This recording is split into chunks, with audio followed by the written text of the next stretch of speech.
Hello बच्चों, अगला tutorial करते हैं स्टार्ट। 3.1 कर चुके हैं, बेसिक हमने डिस्कस कर लिए थे। और मैंने आपको बताया था कि जब हम ट्रिग्नोमेट्रिक टेबल की बात की थी ना, तो हमने पढ़ा था कि जो एंगल्स होते थे वो हमने पढ़े थे 0 डिग्री, 30 डिग्री, 45 डिग्री, 60 डिग्री और 90 डिग्री। इसकी वैल्यूज़ आपको पता है क्या होती है। और मैंने बताया था आपको कि 11th क्लास में हम एंगल डिग्री में ना पढ़ के रेडियन में पढ़ेंगे। ठीक है, ये तो हुआ एक चेंज। दूसरा चेंज हुआ कि अभी तक हम सिर्फ जो वैल्यूज़ हैं ट्रिग्नोमेट्रिक रेशियोज़ की, इसको ट्रिग्नोमेट्रिक रेशियोज़ कहते हैं, sine theta, cos theta. Trigonometric ratios क्यों कहते हैं? क्योंकि ट्रायंगल में साइड्स के रेशियोज़ होते हैं। तो हमने जो 6 ट्रिग्नोमेट्रिक रेशियोज़ होते हैं, sine theta, cos theta, tan theta, और 3 इनके रेसिप्रोकल, कॉसेक, सेक और कॉट, इनकी वैल्यू 0 से 90 डिग्री तक पड़ी थी। अब क्या एंगल इतने ही होते हैं, 0 से 90 होते हैं? नहीं, एंगल्स इससे ऊपर भी हो सकते हैं। जैसे अगर मैं आपको बोलूँ ऊपर इन द सेंस कि मान लेते हैं ये एंगल आया, तो ये एंगल 90 से कुछ बड़ा हो जाएगा। यहाँ आया तो मैंने आपको बताया था ये पूरा एंगल होता है। तो एंगल्स तो जितने मर्जी हो जाए, मान लेते हैं ये 360 हो गया, मैं इसको 2 बार सर्कल कर दूंगा तो 720 आ जाएगा। तो अब हम सीखेंगे कि हायर वैल्यूज़ के लिए एंगल जब 90 से बड़ा हो जाएगा या इवन 0 से छोटा यानी नेगेटिव एंगल हो जाएगा, तब इनकी वैल्यूज़ क्या क्या आएंगी इन ट्रिग्नोमेट्रिक रेशियोज़ की। अब 11th क्लास में हम वो सीखेंगे, राइट। तो एंगल्स चेंज भी होते हैं, 0 से 90 रिस्ट्रिक्ट नहीं करते। ये सिर्फ 10th क्लास तक था, ठीक है ना। तो अब हायर वैल्यूज जब थीटा 90 से बड़ा हो जाएगा तो क्या होगा वो हम सीखेंगे। और थीटा जब 0 डिग्री से छोटा हो जाएगा तो क्या होगा, ठीक है ना। तो क्या होगा देखते हैं जरा। सबसे पहली बात बेसिक क्या है आपने ध्यान रखने हैं। अभी तक आपने कोऑर्डिनेट ज्योमेट्री में क्वाड्रेंट्स पढ़े थे, याद है वो क्वाड्रेंट्स। ट्रिग्नोमेट्री में भी ऐसे ही क्वाड्रेंट होते हैं, जैसे कोऑर्डिनेट ज्योमेट्री में पढ़ते हैं। Quadrant means quad, 4 part. तो हमने कंप्लीट सर्कल को 4 इक्वल में पार्ट में डिवाइड कर दिया। ये हो गया आपका फर्स्ट क्वाड्रेंट जो होता है 0 से 90, फर्स्ट 90 डिग्री, फिर 90 से 180 सेकेंड क्वाड्रेंट, ये फर्स्ट क्वाड्रेंट, ये second quadrant. Then third quadrant होता है 180 से लेके 270 तक, अगला 90, और फिर 270 से 360 तक वापस घूम के यहीं आ जाएंगे। तो ये हो जाएगा आपके पास फोर्थ क्वाड्रेंट, ठीक है ना। तो ये 4 क्वाड्रेंट होते हैं। अब इनकी क्या सिग्निफिकेंस है, क्या इंपॉर्टेंस है वो सीखते हैं। पहले जो आपका क्वाड्रेंट है उसमें सारे ट्रिग्नोमेट्रिक रेशियोज पॉजिटिव होते हैं। सारे मीन्स साइन, कॉस, टैन, सेक, कॉसेक। तो हम कहते हैं कि फर्स्ट क्वाड्रेंट में सारे ट्रिग्नोमेट्रिक रेशियोज पॉजिटिव होते हैं। तभी आपने देखा होगा कि जो 0 से 90 तक टेबल होती थी उसमें किसी की भी वैल्यू नेगेटिव नहीं आती थी। अभी मैं इसका रीज़न बताऊंगा, हमें लर्न नहीं करना है, मैं इसका रीज़न भी बताऊंगा क्यों यहाँ पे सारे पॉजिटिव होते हैं। सेकेंड क्वाड्रेंट में जब जाते हैं तो सेकेंड क्वाड्रेंट में साइन थीटा पॉजिटिव होता है और उसका रेसिप्रोकल कॉसेक थीटा पॉजिटिव होता है। यहाँ पे टैन थीटा पॉजिटिव होता है और उसका रेसिप्रोकल कॉट थीटा पॉजिटिव होता है। और फोर्थ क्वाड्रेंट में कॉस थीटा पॉजिटिव होता है और उसका रेसिप्रोकल पॉजिटिव होता है। तो इसको याद करने के बहुत सारे तरीके हैं, कुछ बुक्स में दिया होता है एनसीईआरटी में। जैसे आप वैसे तो कंसेप्ट समझो तो ज़्यादा ईजी है, बट अगर आपको लर्न करना हो कि कौन है तो इसमें फर्स्ट इनिशियल अगर आप देखें तो क्या बन रहा है, ASTC। तो आफ्टर स्कूल टू कॉलेज ऐसे याद कर सकते हैं, या फिर ऐड शुगर टू कॉफ़ी। तो इस तरह से हम याद कर सकते हैं, बट कंसेप्ट समझेंगे तो ज़्यादा इजी रहेगा। तो फर्स्ट वाले क्वाड्रेंट में सारे ट्रिग्नोमेट्रिक रेशियो पॉजिटिव होते हैं, सेकंड में साइन और उसका रेसिप्रोकल, थर्ड में टैन और उसका रेसिप्रोकल, और फोर्थ में कॉस और उसका रेसिप्रोकल। यानी अगर मैं बोलूँ आपको टैन थीटा की जो वैल्यू है वो -√3 है, तो आप कहेंगे टैन नेगेटिव आ रहा है। नेगेटिव तो हम देखेंगे पॉजिटिव कहाँ होता है, टैन थीटा यहाँ, और यहाँ पॉजिटिव होता है फर्स्ट और थर्ड में, तो सेकंड या फोर्थ में। तो हम कहेंगे थीटा जो होगा वो सेकंड क्वाड्रेंट में होगा या फोर्थ क्वाड्रेंट में होगा, ठीक है ना। तो हो सकता है आपसे 1 मार्कर पूछ लिया जाए कि अगर आपके पास साइन थीटा नेगेटिव है और टैन थीटा भी नेगेटिव है तो थीटा कौन से क्वाड्रेंट में लाई करेगा। तो आप कहेंगे साइन नेगेटिव है, टैन नेगेटिव है, यहाँ तो सब ट्रिग्नोमेट्रिक रेशियो पॉजिटिव होते हैं, तो ये तो हो नहीं सकता। इधर साइन पॉजिटिव होता है, इधर टैन पॉजिटिव होता है, तो बचा ये वाला क्वाड्रेंट जिसमें साइन और टैन दोनों नेगेटिव होते हैं। तो हम कहेंगे कि कॉस थीटा जो होगा, मतलब जो थीटा होगा वो लाई करेगा फोर्थ क्वाड्रेंट में। तो हो सकता है आपसे 1 मार्कर पूछ लिया जाए कि ऐसी कंडीशन देखे कि कौन से क्वाड्रेंट में होगा, ठीक है ना। अब एक बार फटाफट आप सोचो कि अगर मैंने बोला कॉस थीटा -½ है और टैन थीटा लेट से -½ है, और माइनस के है, और के हमारा ग्रेटर देन 0 है, ठीक है। तो ये थीटा कौन से क्वाड्रेंट में है, तो आप कहेंगे कि कॉस नेगेटिव है, टेन नेगेटिव है, ठीक है। हो सकता है ज़रूरी नहीं ये वैल्यूज़ आपको पता हो, यहाँ पे हम मालूम m है माइनस में और m भी 0 से पड़ा, ठीक है ना। ज़रूरी नहीं है कि वैल्यूज़ पता हो हमें, तो बट ये पता है कि पॉजिटिव नेगेटिव, कॉस भी नेगेटिव है, टेन भी नेगेटिव है। कॉस नेगेटिव है तो यहाँ नहीं हो सकता फोर्थ क्वाड्रेंट में, फर्स्ट में तो बिल्कुल नहीं हो सकता क्योंकि वहाँ सारे पॉजिटिव होते हैं, और टेन नेगेटिव है तो वो यहाँ नहीं हो सकता क्योंकि इधर टेन पॉजिटिव होता है। तो इसका मतलब हम कहेंगे थीटा लाई करेगा सेकेंड क्वाड्रेंट में, यानी 90 से लेके 180 के बीच में कहीं होगा, ठीक है। तो ये तो बात ही बेसिक्स की। अब क्वेश्चन आता है कि ऐसा क्यों होता है, क्या हमें लर्न करना है इस चीज़ को, नहीं हमें लर्न नहीं करना है। तो एक बार पढ़ते हैं कि क्यों ऐसा होता है, ठीक है। तो हम क्या करते हैं, क्वाड्रेंट बना लेते हैं फटाफट।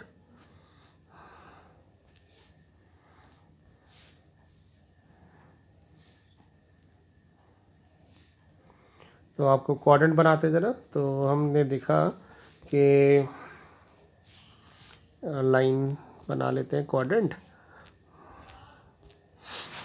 डायरेक्ट ही बना लेते हैं। तो ये हमारे पास एक क्वाड्रेंट हो गया बेटा, है ना। अब अगर आप ध्यान से देखिए कि मान लेते हैं ये मेरे पास फर्स्ट क्वाड्रेंट में मैंने कोई ट्रायंगल कंप्लीट किया, ये थीटा एंगल है, यहाँ पे ये हो गया, मान लेते हैं ये डिस्टेंस x है और ये डिस्टेंस y है, ठीक है। तो ये हाइपोटेनस क्या आ जाएगा, हाइपोटेनस आ जाएगा आपका x² प्लस y²। तो इसमें साइन थीटा क्या आएगा, तो कहेंगे साइन थीटा होगा इस ट्रायंगल में परपेंडिकुलर यानी y upon hypotenuse x² plus y²। Cos theta क्या होगा, कॉस होगा बेस अपॉन हाइपोटेनस, तो x अपॉन रूट में x² प्लस y²। और टेन थीटा क्या होगा, परपेंडिकुलर बाय बेस, तो y बाय x, ठीक बात है। यहाँ पे ये ध्यान रखना है कि x और y लेंथ है, तो ये दोनों पॉजिटिव है। अब अगर हम बोलें कि सेम ट्रायंगल इधर बन गया, सेम ट्रायंगल थीटा एंगल के साथ इधर बन गया सेकंड क्वाड्रेंट में, तो क्या होगा, ये जो लेंथ x थी वो इस साइड आके -x हो जाएगी, यानी x नेगेटिव हो जाएगा, y सेम रहेगा क्योंकि बाकी सब डायमेंशन सेम ले रहे हैं। तो ये क्या बन जाएगा, ये क्या होगा, हाइपोटेनस पे कोई फ़र्क नहीं पड़ेगा क्योंकि -x का स्क्वायर x² हो जाएगा। तो आप क्या नोट कर रहे हो यहाँ पे, तो हम यहाँ नोट कर रहे हैं कि जो साइन थीटा है वो तो होता है परपेंडिकुलर अपॉन हाइपोटेनस, तो वो y पे और इस पे डिपेंड कर रहा है, तो वो तो वही रहेगा क्योंकि हुआ क्या है, x की वैल्यू नेगेटिव हो गई, यानी जो सिर्फ x पे डिपेंड कर रहे हैं वो नेगेटिव हो जाएंगे। तो कॉस थीटा यहाँ पे होता है x upon root x² plus y², और क्योंकि यहाँ x नेगेटिव हो गया है इसलिए कॉस की वैल्यू यहाँ पे नेगेटिव आ जाती है, क्योंकि हम कहेंगे बेस अपॉन हाइपोटेनस, तो माइनस क्वाड्रेंट की होने की वजह से नेगेटिव आ जाएगा। टेन भी x पे डिपेंड कर रहा है इसलिए टेन भी इस क्वाड्रेंट में नेगेटिव आ जाता है, और हम कहते हैं कि साइन फर्स्ट क्वाड्रेंट में पॉजिटिव है। अब आप बात करो कि सेम ट्राइंगल यहाँ बन जाए तो क्या होगा, तो इस बार ये थीटा एंगल हो गया, तो ये तो -x ही रहेगा, इस बार हाइट भी -y हो गई। तो अब साइन क्या होगा, साइन हो जाएगा आपका y बाय दिस, अब y भी नेगेटिव हो चुका है तो साइन भी नेगेटिव हो जाता है। कॉस क्या होता है, कॉस होता है x अपॉन दिस, तो x भी नेगेटिव हो चुका है इसलिए ये भी कॉस भी नेगेटिव हो जाता है।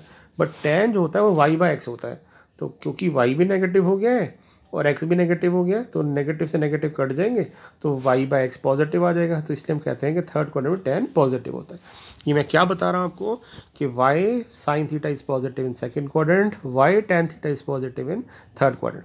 अब मैं पूछूँ फोर्थ क्वाड्रेंट में क्या होता है, फोर्थ क्वाड्रेंट में कॉस पॉजिटिव होता है, क्यों, क्योंकि जब यहाँ ट्राइंगल बनाएंगे सेम डायमेंशन लेके कि ये थीटा एंगल है तो x तो वही रहेगा बट हाई से y चेंज हो रही है, तो जो चीज़ y पे डिपेंड कर रही है वो नेगेटिव हो जाएगी।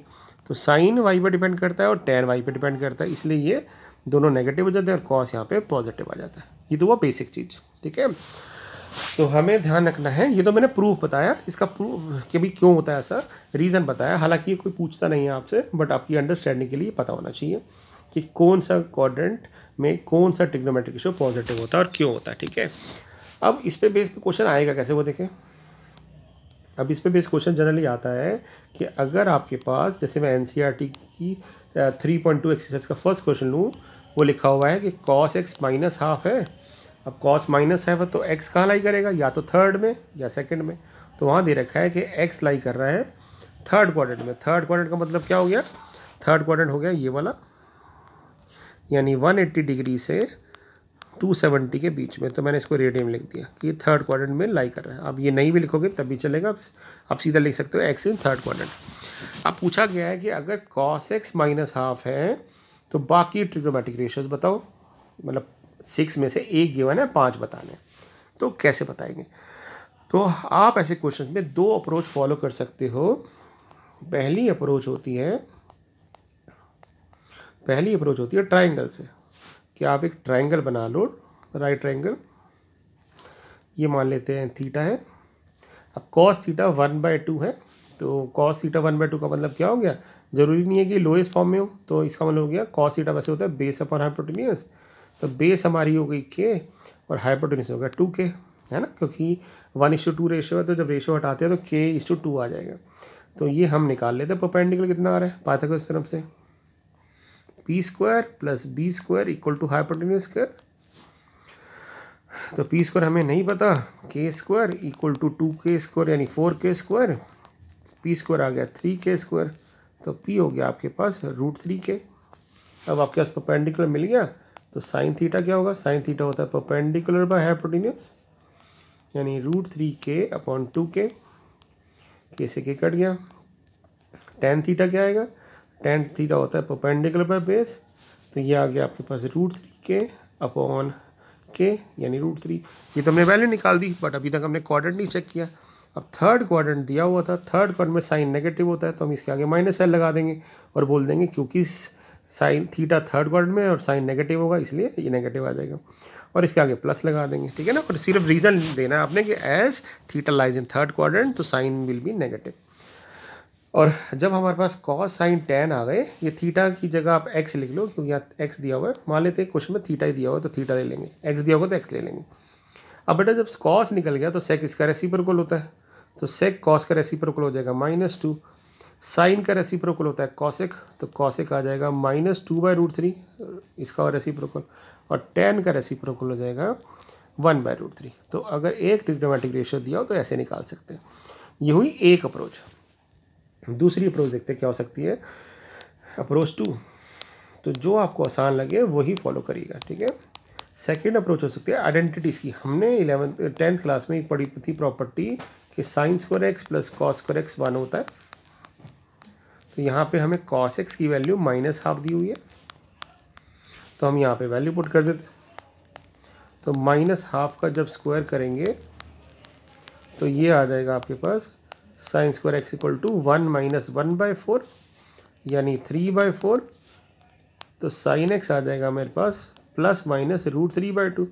अब क्योंकि x थर्ड क्वाड्रेंट में लाई कर रहा है, तो आपको x थर्ड क्वाड्रेंट में है, तो थर्ड क्वाड्रेंट में साइन नेगेटिव होता है, तो हम इसमें से पॉजिटिव वैल्यू नेगलेक्ट करके कह देंगे भी साइन जो है हमारे पास -√3/2 आ जाएगा। साइन आ चुका है, कॉस आ चुका है, तो tan कैसे निकालेंगे, tan होता है साइन बाई कॉस, तो दोनों को डिवाइड कर देंगे, तो -√3/2 अपॉन -½ 2 से 2 कट गया, माइनस से माइनस कट गया, tan x √3 आ गया। अब जब 3 ट्रिग्नोमेट्रिक रेशियो आ गए तो बाकी इसके रेसिप्रोकल आ जाएंगे। इसका रेसिप्रोकल हो जाएगा sec -2, इसका रेसिप्रोकल हो जाएगा -2/√3, और इसका रेसिप्रोकल हो जाएगा 1/√3, ठीक है ना। तो कोई भी अप्रोच आप फॉलो कर सकते हैं, ठीक है। तो अब बात करते हैं सेकंड क्वेश्चन की। सेकंड क्वेश्चन क्या है कि sin x दे रखा है, ये सेकंड क्वेश्चन किसके बात कर रहा हूँ मैं, 3.2 एक्सरसाइज की, और यहाँ बोल रखा है x लाई कर रहा है सेकंड क्वाड्रेंट में, यानी 90 डिग्री से 180 डिग्री के बीच में, यानी यहाँ लाई कर रहा है सेकंड क्वाड्रेंट में, तो साइन पॉजिटिव होता है। अब आप ट्राइंगल बना लीजिए या फिर प्रॉपर्टी से कर लीजिए, जैसे मर्जी कर लो। तो साइन थीटा हो गया परपेंडिकुलर और ये हो गया हाइपोटेन्यूज, तो यहाँ पे हम k लगा देते हैं, बेटर रहता है क्योंकि लोएस्ट फॉर्म में ज़रूरी नहीं है हो।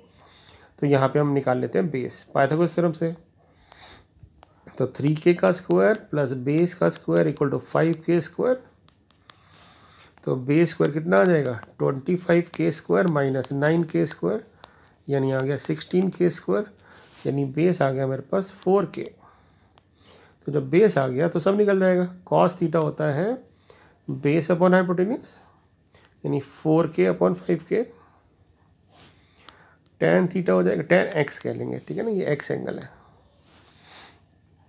परपेंडिकुलर बाय बेस, तो 3k/4k 3/4।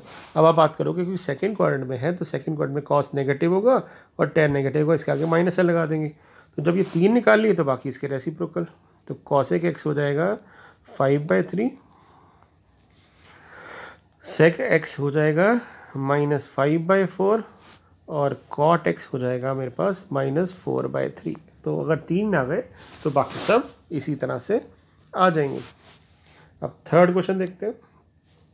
थर्ड क्या कह रहा है कि cot x हमें दे रखा है 3/4 और x का लाई कर रहा है, x लाई कर रहा है थर्ड क्वाड्रेंट में, यानी 180 डिग्री से लेके 270 तक। तो थर्ड क्वाड्रेंट में tan पॉजिटिव होता है और cot।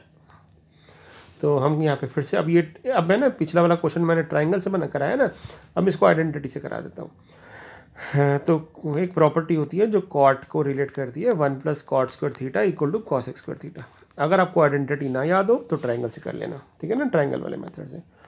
तो ये हो जाएगा 9/16, एलसीएम लिया 25/16, जो हमारे पास 5/4 का स्क्वायर हो गया। तो cosec का स्क्वायर हमारे पास 5/4 आ गया। तो cosec की वैल्यू हमारे पास 5/4 आ गई प्लस माइनस। अब क्योंकि x थर्ड क्वाड्रेंट में है,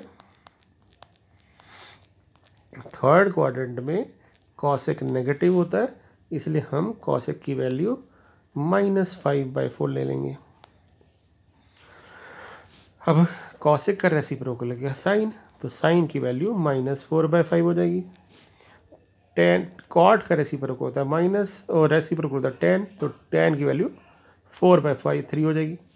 अब tan और साइन आ चुके हैं तो cos तो आराम से निकल जाएगा। कैसे, आपको पता है tan को लिख सकते हैं हम sin/cos, तो cos को लिख सकते हैं sin/tan, तो -4/5 अपॉन 4/3, ठीक है ना। तो 4 से 4 कट जाएगा, ये आ जाएगा -3/5। तो cos x की वैल्यू भी इसी तरह से आ गई। अब सारे आ गए ट्रिग्नोमेट्रिक रेशियो 1 2 3 4, और कौन सा रह गया, sec रह गया। sec इसका रेसिप्रोकल हो जाएगा, तो -5/3। तो इस तरह से हम वैल्यूज़ को निकाल सकते हैं। लास्ट 2 पार्ट्स करते हैं तो उसके बाद ये ओवर हो जाएगा टॉपिक। मतलब एक छोटा सा टॉपिक मैंने करा दिया आपको कि हम कैसे आइडेंटिफाई करेंगे कि कौन से क्वाड्रेंट में है, और उसके बेस पे हम बाकी की ट्रिग्नोमेट्रिक रेशियो निकाल सकते हैं।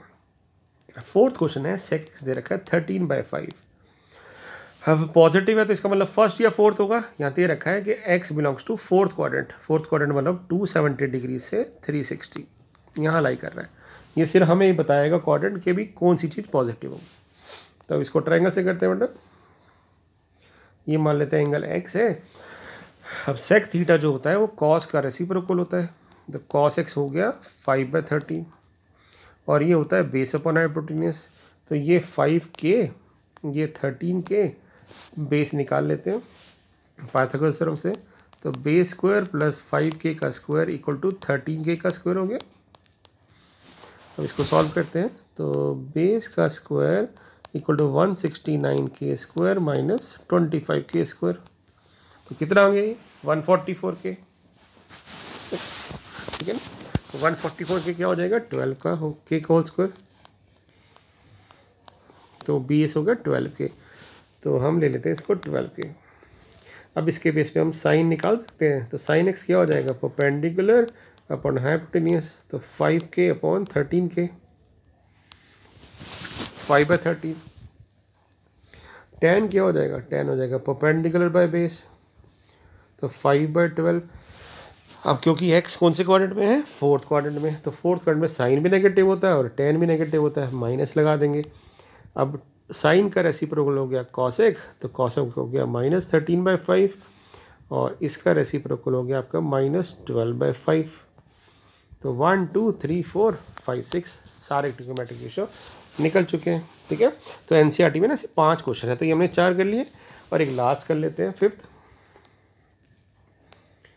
tan x दे रखा है हमें -5/12, और x कौन से क्वाड्रेंट में दे रखा है, सेकंड क्वाड्रेंट में। सेकंड क्वाड्रेंट कौन सा हुआ, ये वाला 90 डिग्री से लेके 180 तक। तो इसमें साइन पॉजिटिव होता है और उसका रेसिप्रोकल। तो tan हमारे पास हो गया परपेंडिकुलर, ये हो गया बेस, और k लगा देंगे साथ में, बेटर रहता है। और हाइपोटेन्यूज हम निकाल लेते हैं। कैसे निकालेंगे हाइपोटेन्यूज का स्क्वायर, 5k का स्क्वायर प्लस बेस 144 के स्क्वायर, सॉल्व करके आ गया 169 के स्क्वायर जो होता है 13 के का होल स्क्वायर। तो हाइपोटेन्यूज हमारे पास आ गया 13 के। तो साइन एक्स क्या हो जाएगा, परपेंडिकुलर अपॉन हाइपोटेन्यूज। कॉस क्या हो जाएगा, परपेंडिकुलर हाइपो बेस यानी 12 के अपॉन 13 के। अब एक्स सेकेंड क्वाड्रेंट में है, सेकेंड में साइन पॉजिटिव होता है, कॉस नेगेटिव होता है। तो बेसिक 3 निकल गए रेशियोज। तो कॉट 10 का रेसिप्रोकल होता है -12/5, साइन का रेसिप्रोकल होता है कॉसेक तो 13/5, और सेक होता है कॉस का रेसिप्रोकल तो -13/12। तो इस तरह से अगर आपको एक ट्रिग्नोमेट्रिक रेशियो दिया हो तो बाकी ट्रिग्नोमेट्रिक रेशियो निकाल सकते हैं। तो इस वाले ट्यूटोरियल में हमने क्या पढ़ा कि टोटल जो होते हैं हमारे पास 4 क्वाड्रेंट होते हैं, कंप्लीट सर्कल 4 पार्ट्स में डिवाइड होता है इक्वल, 90 डिग्री के क्वाड्रेंट्स होते हैं। हर क्वाड्रेंट में अगर हम देखें तो 90 डिग्री आता है, यानी 0 से 90 तक फर्स्ट क्वाड्रेंट, 90 से 180 तक सेकेंड क्वाड्रेंट, 180 से 270 तक थर्ड क्वाड्रेंट, और 270 से 360 तक फोर्थ क्वाड्रेंट। फर्स्ट क्वाड्रेंट में सारे ट्रिग्नोमेट्रिक रेशियोज पॉजिटिव होते हैं, सेकंड वाले में साइन और उसका रेसिप्रोकल पॉजिटिव होता है, और थर्ड वाले में टैन और उसका रेसिप्रोकल कॉट पॉजिटिव होता है, और फोर्थ वाले में कॉस और उसका रेसिप्रोकल सेक पॉजिटिव होता है। ये हमने सीखा और उसके बेस पे क्वेश्चन किए। तो इसको आप रिवाइज कर लो और आई होप आपको क्लियर हो गया होगा। तो इसकी प्रैक्टिस कर लीजिएगा, ठीक है बेटा। Okay bye.